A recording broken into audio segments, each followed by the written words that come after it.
ndị be anyị awụchigoro na afụgoni injin katapila afụgoni ya na ọ bụrụ obere ihe na aba ka ọ kịta maazị Okechukwu onye nke ama dịka Mr. Raw kịta ka ihe a na-atụ anya n'aka gị ka ihe ndị na-akwado gị ndị fans gị na-atụ anya n'aka gị na mgbe na-adịghị anya mụnwe ọtụtụ ndị mmadụ na-asị na ha chọrọ ịnụkwa olu m ọzọ n'oteela aka ọ ya mere m ji wepụta egwu ọhụrụ a n'afọ 2019 a na-abịa okwu egwu ndị ọzọ m ga-ewepụta gasị wute ụmụafọ ya na ụmụnne m ndị nọkwa na music industry so m ga-ewepụta ọtụtụ egwu ana m akwado iwepụta album m ga-ajọsụ gụọ egwu ka anyị nwee ọṅụ n'ụdị pụrụ iche onye ọbụla akpa obi aṅụrị onye ọbụla agakwa na shade ya ihe m ga-eme ugbu a so unu chere aka ka unu ghọrọ ihe ndị m nwere for unu niile ọ dị mma maka na 2019 kpọrọ nkịta ma na 2019 gị si wekwunyere ewepụta egwu ọnya ha kwa aka chere maka na ọtụtụ ihe na-abịa ka m jụọ gị ka isi afụ ndị na-agụ rap ịma na a na-asị na ụfọdụ na-eme competition n'ime onwe ha onye nke a na-asị na ọmụwa bụ best rap onye nke a na-agụkarị onye nke a na-agụkarị onye nke a ka ihe nwere ike ikwu maka onwe ihe dị n'ime ya onye ọbụla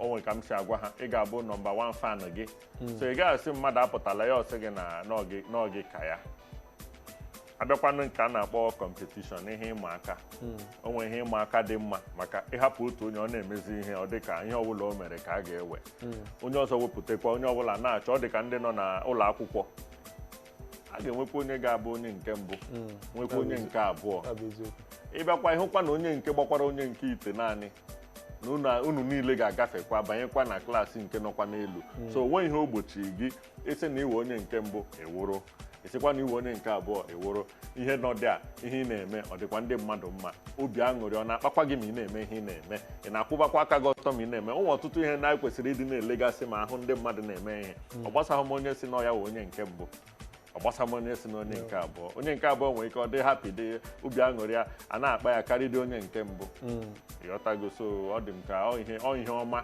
onye ọbụla ga-etogodo onwe ya afọ eju ya n'ihe ọ na-eme bifo wee gbaa mbọ mekwanụ ụfọdụ ihe ndị ọzọ ga-emekwa wee kwado ihe ọ na-eme. O nwere ihe ọzọ m chọrọ ịjụ gị kịta maka na Igbo ka iji agụ egwu ka ihe nwere ike ịgwa ọtụtụ ndị nne na nna ndị na-akụziri ụmụ ha Igbo ma ọ bụ omenala Igbo karịsịa ndị mụrụ ụmụ na ebe na-awala Igbo na Lagos ebe a maka na ọtụtụ ha na-eme ịjụọ ha ajụjụ n'Igbo ha aza gị n'olu bekee ma ha sị gị na nne m sị na ụmụ onye Igbo ma ha sị na nne m akụziri m Igbo ka ihe nwere ike ihe nwere ike ikwu bụ na ọ dịghị mma ka ị hapụ ịkụziri ụmụ gị ebe ha si onye ọbụla nwere ebe o si ejiji anyị nwekwara ịkụziri ụmụ gị ọwụ mmehie ịkụziri ha asụsụ anyị ọwụ mmehie maka asụsụ anyị na-akụziri ha nwekwa ndị ọwụ nke ha bịa ree ahịa ha anyị buru ahịa ha n'isi karịa onwe anyị ịbakwa ịhụ na ụfọdụ ndị ọka dị mma ọ na-adịzi ha ka ha buruzie asụsụ nke anyị nwere omenala anyị tụfusie eburuzie nke ndị bekee n'isi so ọ dị mma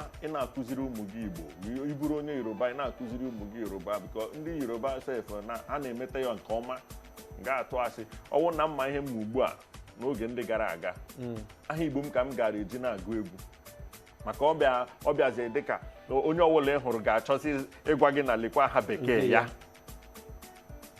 yọtanye m na-akọwa anaghị bekee ga-aga akọwa m ebe isi nwa aha mmadụ ọ wụrụ onye Yoruba ọ kpọrọ m aha ya ma iwe onye Yoruba Igbo onye Igbo kpọọ aha gị aha Igbo gị onye amarụ mana ọkpọ aha bekee mgbe ụfọdụ gị sonye oke onye bekee wụkwana onye nke ebe isi na iwe kọwaba so ọ dị mma na a na-akụziri ụmụ anyị Igbo kụziri ha ebe ha si maka ha tolitekwanụ ma achọkwanụ ndị nne na nna ha ma ahụhụ ha marakwa n'ebe ha si ọ dị mma na a na-akụziri ha asụsụ ha ọ dị mma kịta ama m na dịka ị na-asụ Igbo ime Igbo ọfụma achọrọ m ịjụgasị gị gwam m na okwu ntabi ire ndị eso m gụọ Igbo mbụ gụọ Maazị Ọkwaturu ogede na-eme gụọ ụkwarụ oge ọ daa agụrụ m onwe nke m akụ kịta aga m achọ ka ihe gwam m ihe gba aka wee baa n'ọhịa wee chere ụmụ pụta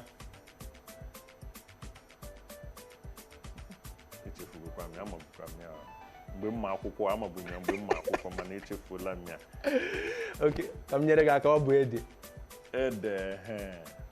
ede ọnụ m nke ị na-ajụ nke tara akpụ nke oge ka m jụọ gị nke dị mfe gwa m ihe kuru mmiri si n'ala rigo elu. Akị bekee. Ogene wetara ya.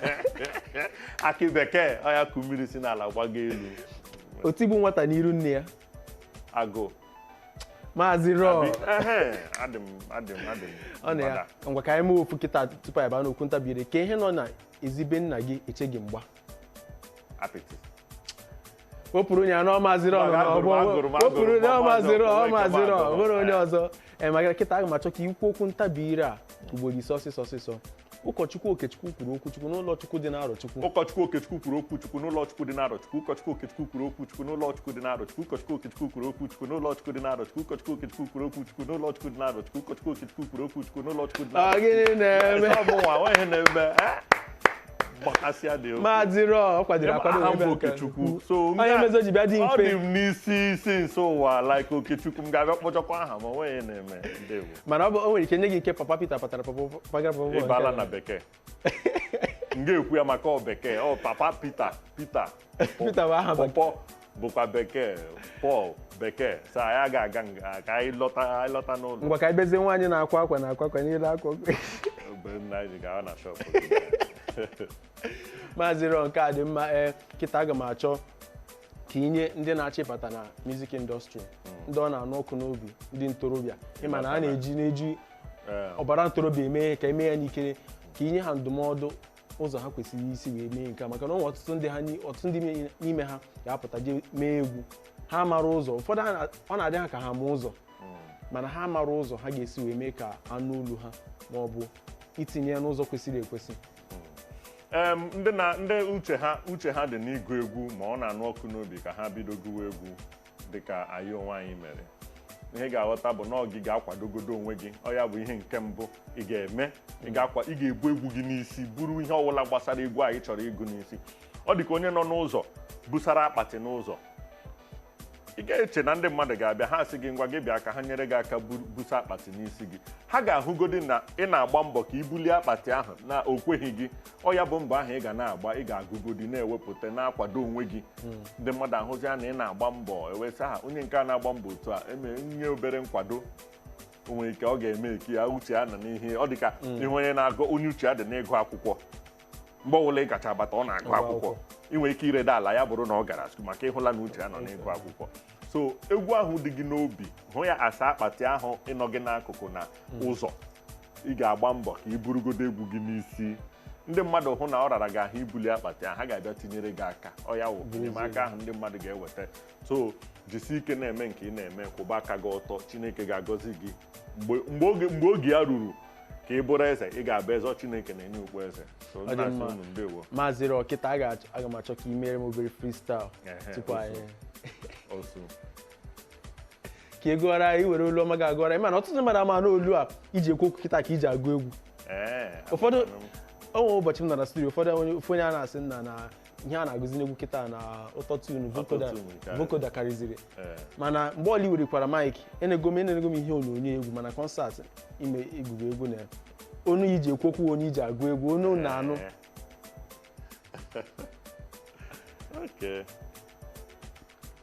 So ka ị mere freestyle nke ọbụla ihe mere anyị n'Igbo egwu.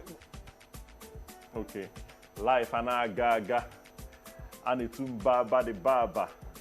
Every year I'm going harder. Show me who's bad. Can go see and I'm the bad. And okay, the goody whoa, they gonna like this or hate this. With this kind of coming from rages.